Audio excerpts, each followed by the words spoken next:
Israel ইরানের পারমাণবিক স্থাপনা সহ বিভিন্ন স্থানে হামলা চালিয়েছিল। সেই হামলা সূত্র ধরে দুই দেশের মধ্যে ব্যাপক সংঘাত শুরু হয়েছে।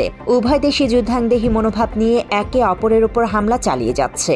তবে ইরানে ইসরায়েলি হামলার তুলনায় ইসরায়েলি হামলার তীব্রতা বেশি। এই অবস্থায় আন্তর্জাতিক আণবিক শক্তি সংস্থা IAEA জানিয়েছে, শুক্রবারের হামলার পর ইরানের আর কোনো পারমাণবিক স্থাপনাই ইসরায়েলি হামলায় ক্ষতিগ্রস্ত হয়নি। ইসরায়েল সোমবারও ইরানের গভীরে হামলা চালানোর ঘোষণা দিয়েছে, তবে নির্দিষ্ট করে কোথায় হামলা চালানো হয়েছে সে বিষয়ে কোনো তথ্য দেয়নি। খোদ ইসরায়েলি সংবাদ মাধ্যম টাইমস অব ইসরায়েল জানিয়েছে, ইসরায়েলের হামলায় ইরানের পারমাণবিক স্থাপনায় আর কোনো ক্ষতির চিহ্ন নেই। এমনটাই জানিয়েছেন জাতিসংঘের পারমাণবিক নজরদারি সংস্থার প্রধান রাফায়েল গ্রোসি। অথচ ইসরায়েল ইরানের পারমাণবিক কর্মসূচি ধ্বংসের লক্ষ্যে হামলা চালিয়েছিল। এর আগে গ্রোসি এবং IAEA জানিয়েছিল, ইরানের 3টি সমৃদ্ধকরণ প্লান্টের মধ্যে সবচেয়ে ছোটটি অর্থাৎ নাতাঞ্জ পারমাণবিক কমপ্লেক্সের উপরিভাগের পাইলট প্লান্টটি ধ্বংস হয়ে গেছে। নাতাঞ্জের বড় ভূগর্ভস্থ সমৃদ্ধকরণ প্লান্টে কোনো হামলার চিহ্ন না থাকলেও এর বিদ্যুৎ সরবরাহ ব্যবস্থা ধ্বংস হয়ে গেছে। এতে সেখানকার ইউরেনিয়াম সমৃদ্ধকরণ সেন্ট্রিফিউজ ক্ষতিগ্রস্ত হতে পারে। পাহাড়ের গভীরে থাকা ফোর্দো প্লান্টে কোনো ক্ষতি দেখা যায়নি।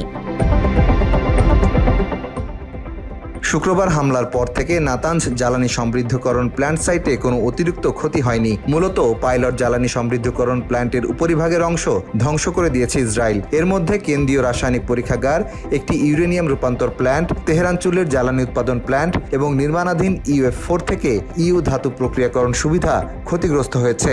এ সময় তিনি আরও বলেন, IAEA ইরানে আছে এবং থাকবে। নিরাপত্তা পরিস্থিতি অনুকূল হলে ইরানের সুরক্ষা পরিদর্শন অব্যাহত থাকবে, যা ইরানের পরমাণু অস্ত্র বিস্তার রোধ চুক্তি বা সুরক্ষা বাধ্যবাধকতা অনুযায়ী প্রয়োজন।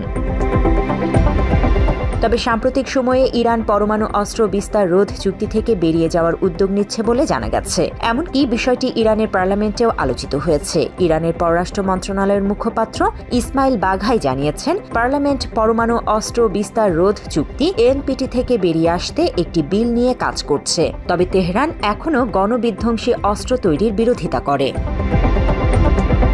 1968 সালে স্বাক্ষরিত এবং 1970 সালে কার্যকর হওয়া 190 সদস্যের NPT চুক্তিতে যুক্তরাষ্ট্র, রাশিয়া, চীন, ব্রিটেন ও ফ্রান্স ছাড়া অন্য দেশগুলোর পরমাণু অস্ত্র অর্জন নিষিদ্ধ করা হয়েছে। এর বিনিময়ে তাদের জাতিসংঘের তত্ত্বাবধানে শান্তিপূর্ণ পরমাণু কর্মসূচি পরিচালনার অনুমতি দেওয়া হয়েছে।